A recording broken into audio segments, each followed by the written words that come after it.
Hey everybody. Um, I wanted to come make this video because I have heard all of you. Um, I'm sure if you are here, you have a good idea of why I'm making this video or what happened.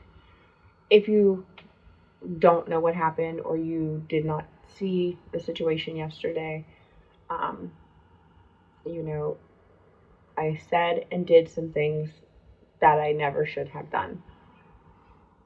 There's no excuse for any of it. I've seen you all, the comments, and, you know, all of the criticism that I've gotten, I've deserved it. And I hear you.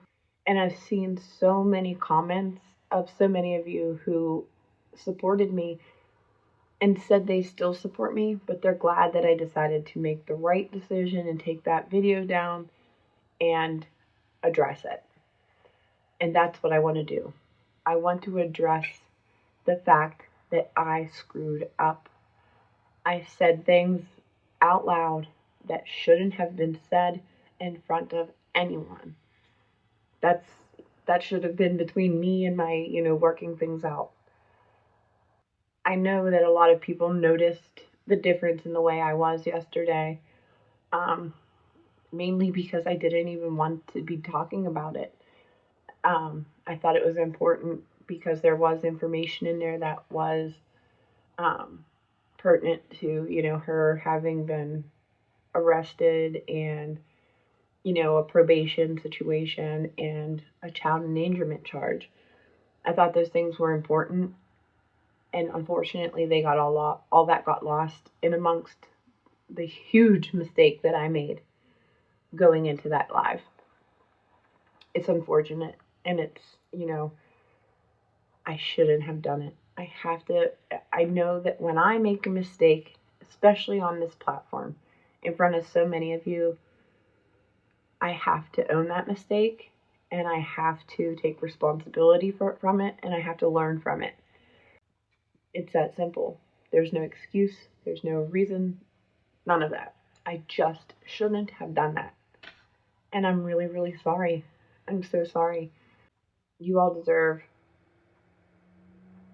to have a creator who's not making poor decisions. And I feel like in that moment I made a poor decision and I shouldn't have done it. So I'm so sorry to all of you. I hope that you know that I am going to learn from this.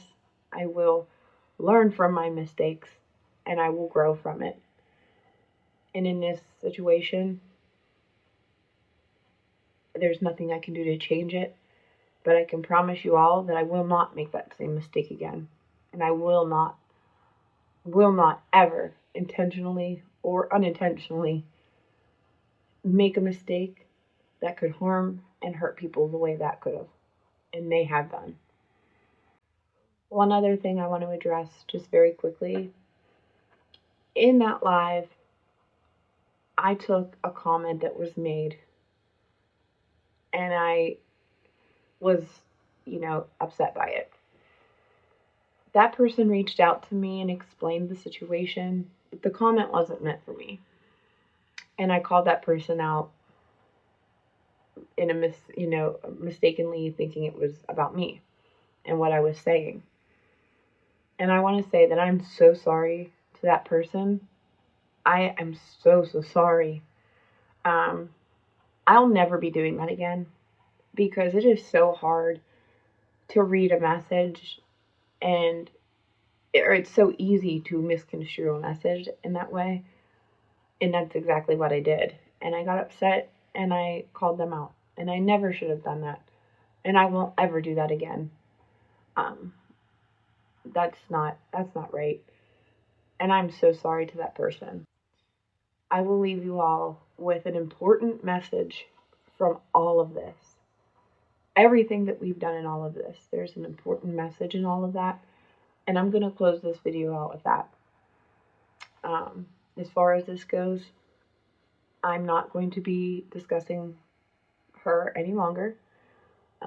I'm done. There will be nothing else from me in this situation, and I'm moving on and forward. I hope that you all understand why I'm doing that, and I hope that you all enjoy the content in the future and know that I am going to learn from my mistakes, and I will not make those same mistakes again. Your voices are important, your feelings are important, and I hear you. Thank you guys so much. I am looking forward to, the future that I have here, and I really hope that you all stick around to see, what comes next. Thank you guys so much. I appreciate you all, and I look forward to seeing you guys in the future. Bye, guys. Hi, Tracie. How are you? I want to start off first by thanking you from the bottom of my heart for everything that you have done so far in researching the facts for exposing the real Jessica Kent. I am a survivor of extreme narcissistic abuse. I mean survivor in the deepest sense, emotionally, physically, spiritually. One of the most intense pain that I've suffered was the gaslighting. I believed I was crazy, and I was unable to see the situation for what it was. The darkness that engulfed me because of that is immeasurable. I am not 100% out of the situation because he is active in our child's life, but after 10 years of intense therapy, at the beginning I was seeing someone 3 times a week if I could afford it, just so I would not kill myself over the torture of my situation. I am over the hump. Not down the hill yet, but the hump has been crossed. Jessica Kent is very triggering for me in many ways. Because of this, I ask myself, why am I invested? Why do I care? Why am I thinking about someone I have never met? Why don't I just block her and everyone talking about her for my own peace? I watch all the videos and read all of the pages. I am searching for something, but what? And then there are my actions. I have become an active commenter on pages. I almost never bothered to even like a video of anyone or thing before all of this. When I make comments, I often go to back to edit or delete if I can find them, and that's another rabbit hole. I am humiliated with how I've conducted myself online as my rage that I thought I had healed was spewed out, and I act out all of my own integrity. I can say some really mean things. In my personal life, I am known as a kind person because I am a kind person. I am baffled that after the years of therapy and my own personal convictions that I'm behaving the way I do. I have been carrying a deep shame over this. I would be humiliated if anyone in my personal life knew this was me. However, I have a clue. This clue is something I suspect to be true for so many others who are invested and hurt with this random content creator who none of us have met or care about. One thing I have noticed about myself in all of this is that I'm responding to her and her videos as though I was back in my own reaction to my abuse. This is how raw and real this situation is. This shows the depth of what residual long-lasting effects from narcissistic abuse looks like. This shows how dangerous and sick Jessica Kent really is. Then this week it hit me. The reason I am so invested in Jessica's being exposed is because my abuser was able to abuse me for so many years unexposed, or so I thought. My abuser has never had any repercussions for the absolute torture he put me through. My abuser still taunts and torments me to this day, and as far away as I am from him, both in home proximity and in my healing journey, I still feel helpless. I still have physical reactions to him. Just last week I had to see him, and I ended up laying in a cool dark room to focus on breathing and regulating myself because of his picking at me. He literally had his phone out. He was hoping to get a response from me to get his endorphins hit off of a video footage of me being crazy so he could get sympathy for being a victim.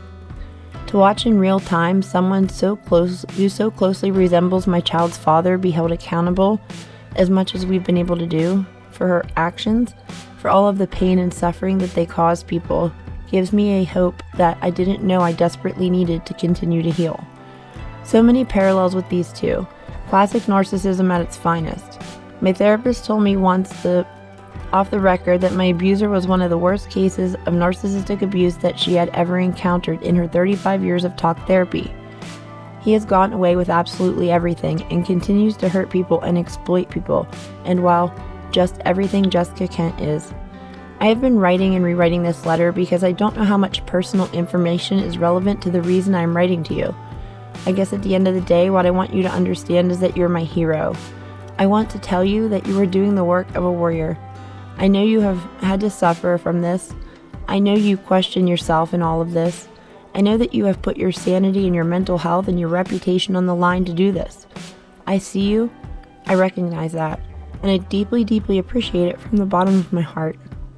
I am not a malicious person who would get any personal pleasure off watching Jessica Kent be hurt. That's not why I want to see her channel removed, and for the people to see the truth. What I do want is to help create a better world for all of us to live in safely. The more people like Jessica Kent that have a platform and are idolized, the scarier the world. I truly wish she would get some serious help and healing and stay away from the public until she has something of real substance to contribute to the world. The fact that there are people like my ex and Jessica Kent walking around unhealed and taking advantage of vulnerable people makes me sick and scared. I've experienced both physical and sexual abuse in my life, but nothing was more damaging to me than the narcissistic gaslighting I have suffered through. I believe Jessica is dangerous, and not in the I'm a big bad queen pin type way that she so desperately wants people to think she is. Her danger is subtle and manipulative and twisted and sickening. She encompasses the meaning of a snake in the grass. Tracie, I don't know what it will take for me to close this chapter in my healing. Thank you for being strong and steady in all of this. Thank you for being a pillar of hope for people like me. Thank you for doing actual research that can't be disputed. Thank you for holding yourself to a higher standard. Thank you for combating her trash with your class. My hope is that you will expose her enough to have people demand her channel be taken down so that she cannot continue to spread her poison to vulnerable people. Jessica Kent's message is a cancer to society. I do want accountability for her actions that really do affect other people because I care about the world I live in.